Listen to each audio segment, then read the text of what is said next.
Nimetokea mkoa wa Ruvuma. Mahindi nimeyatoa mbali sana, karibu kilomita 1200. Nimeleta hapa. Kule kwetu hakuna shida yoyote, tumevushwa vizuri, tumekuja kwenye boda ya Kenya, tumekaa pale zaidi ya siku 4 na washindwa kuvuka. Wanatuambia msimu clear sio nini, hakuna wanachoeleza kitu cha maana. Zikija gari za Kenya zinavuka. Sisi hatuvuki. Ukifika pale customer, process inakuwa iko nyingi, unakaa siku 3, 4.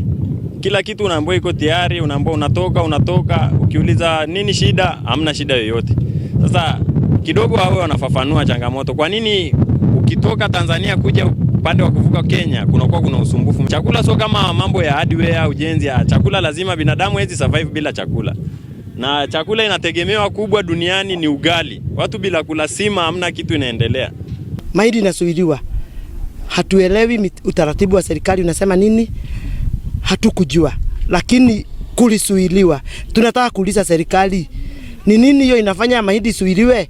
Huku sisi tunaenda kutafuta mahindi ili chakula isuke nchini kwetu iwe chini. Ni nini hiyo inafanya? Nchi nyingine imeruhusu mahindi yake ipite. Nayo nyinyi ambao inakuja kwenu mnaizuia. Hiyo ni kinaya. Kwa hivyo tufanye bidii, tutendee mwananchi yanayohitajika. Tuache siasa.